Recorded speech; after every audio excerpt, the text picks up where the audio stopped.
A reminder coming up just a few minutes from now, we'll send you to Jonathan Coachman and our crew in Orlando. Coach will have a look back at some of the stats and scores from yesterday's action.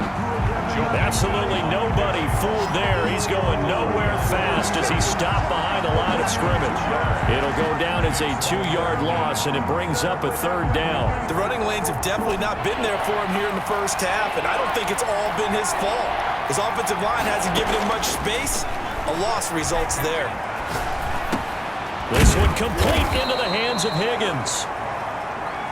And he is going to have a Bengals 1st down as they're able to get the 3rd down conversion.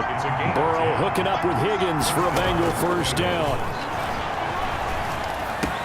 Burrow getting this into the hands of Higgins. And inside the 20 before he's brought down. 12 more yards for him there. It's a 1st down. They go back to the ground now with Mixon. And they'll bring him down at the 13-yard line. Call it a gain of 4 on 1st, and that'll make it 2nd down. At the 13-yard line. A gain of 4. It's now 2nd and 6. From the shotgun, it's Burrow. This will be caught at about the 5. And the Bengals are going to have a 1st and goal coming up as the tackle made at the 3-yard line. Burrow to Boyd there for the Cincy 1st. Well, that certainly has to feel good. It's not all the time that the play caller should get all the credit. Sometimes I think in the huddle, the quarterback just says, hey, who's going to make... And he is in. Touchdown, Bengals. Joe Mixon as the first half is winding down. And the Bengals are going to jump back in front. So they're able to capture the lead here just before halftime. And not only that, they get the ball to start the second half. That's right. This is almost like basketball down the stretch, right, where you get the 2-for-1 situation where you try and get 2 shots to your opponent's 1. In this situation, they got the touchdown. They'll get another shot at to start the second half. Could be a big turnaround. And it's through, and that makes the lead 10-7. So that drive, 12 plays in length. And it all culminated in the touchdown run coming from Joe Mixon. Ty Long set to kick off. So not much time to speak of remaining in this first half as the kick's away. Fielded a couple yards into the end zone. And he'll be brought down at the 28-yard line, so the decision to bring it out of the end zone gets him 3 more. 28-yard line. The Panthers out there and ready to begin their next drive. And from this spot in the field with the clock where it's at, you think we're just going to see a knee and that's it? And I think in this situation, that's the proper play. But we do know there's some risk takers out there that may want to take one more shot before the clock runs out.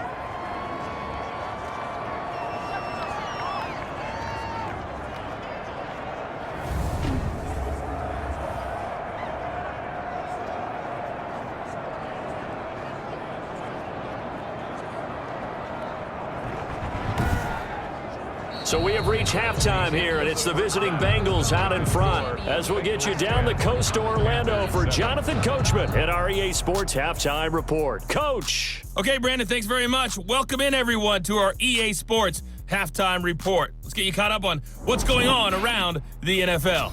We'll begin our tour up at First Energy Stadium in Cleveland, where it was the Browns who were winners in that one at home. 21-7, the final score. From there, let's head off and check out a second game. And things didn't go so well as it was the visiting Raiders who come in and grab the victory. 31-28, the final score. Lastly, let's motor up to the Motor City. See what's happening with the Lions at home at Ford Field. And things didn't work out so well as they fall to the visiting New England Patriots. Cam Newton, terrific in the win, as his guys up their mark to 7-4 with the victory. Meanwhile, in our game, it's been a defensive struggle. Which offense can break through in the second half? To find out, let's hand it over to our broadcast team of Brandon Gotten and Charles Davis. Thank you, sir. A field goal separates these two teams as we come back for this second half.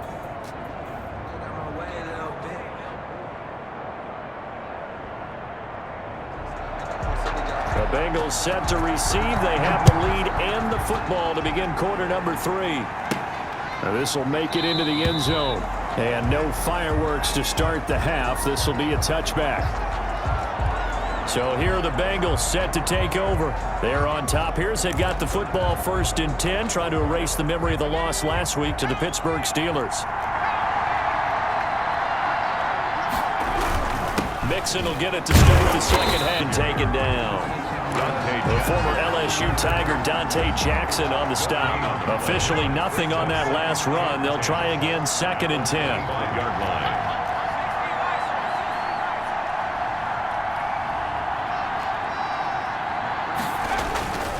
Burrow looking to pass. Boys the target, and he has it over the middle.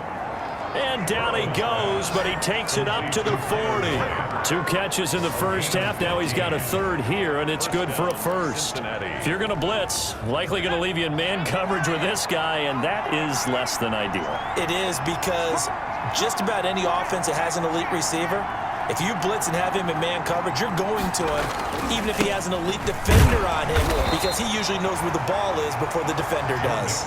On the carry. Give him a couple on the carry there. 2nd and 8. In the first half, he was held in check on the ground, but despite that lack of production, they still have the lead. And they've got to feel fortunate about that. If they can actually get production from their lead horse, that would help open up this offense and widen this margin, too. The last run got a couple. Here's 2nd and 8.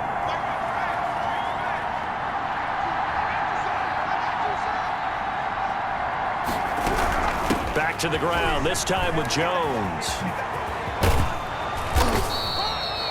It's a gain of 6, moves him to a manageable 3rd and 2 situation. Well, you certainly have to give a little credit here, because they're playing this game now at their pace. This is ball control football, sustained runs, taking their time and making it work. And he will not be able to hang on through the contact. It's incomplete. The coverage strong, and now it's 4th down. Normally being a big-bodied receiver plays to their advantage downfield. Go up and make the catch, take the hit, and pick up yardage. But in this case, the hit was timed really well and popped it free from his grasp. And no return here. This one's going inside the 15 to the 12-yard line.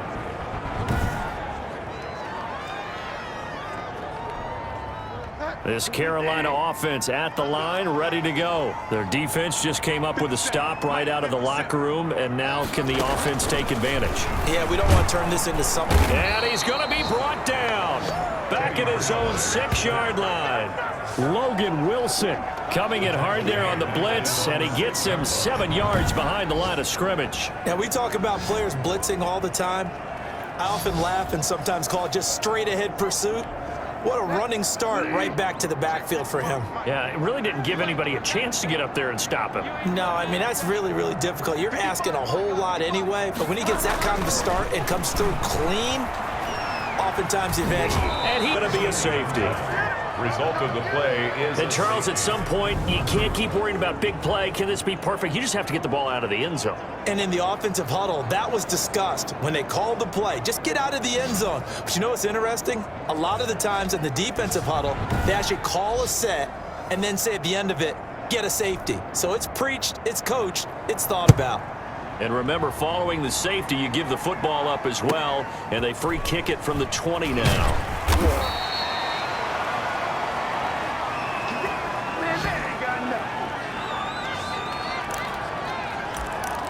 Cincinnati set to take over once again. And a tight game after punting last time. See if they can get something going on this drive.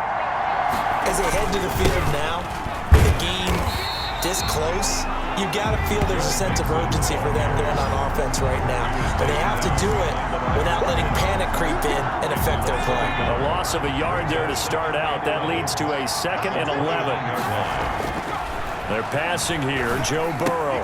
On the left side, a catch by White. They'll get 9 there as that sets them up better for 3rd down. To number 82. When you execute a drag or a crossing route really well and give them a chance to let it develop a little bit, you can gain some significant yardage hitting your tight end on that one.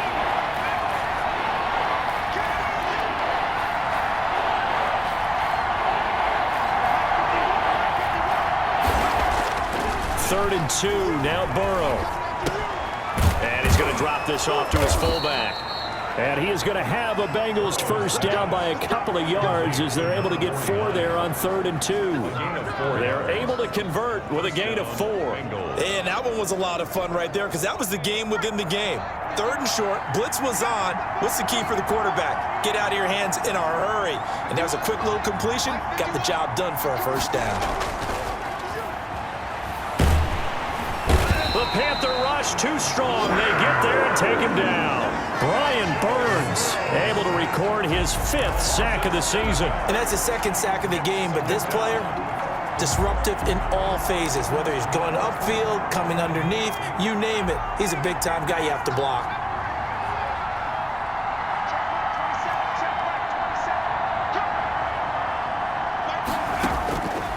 On 2nd down, Burrow. Oh, he'll let one go deep for Higgins. And that's going to be incomplete. Good effort there trying to take a shot, but it's 3rd down. An incomplete pass on that last play, and that means they'll need to come up with something here on 3rd down. From the shotgun, Joe Burrow. Throw left side complete. That's Boyd. And he'll be out of bounds, but able to get it up past the 45. It'll be a pickup of 13, but it'll still lead to a 4th down. There's another example what defensive coaches constantly preach, not allowing any run after the catch. They gave up a few more yards than they wanted to, but they were able to get him down quickly and force a 4th down. That is how you flip field position. That's an absolute bomb of a punt. Downs it inside the 5-yard line. Absolutely ideal. From that position, you're hoping to get it down inside the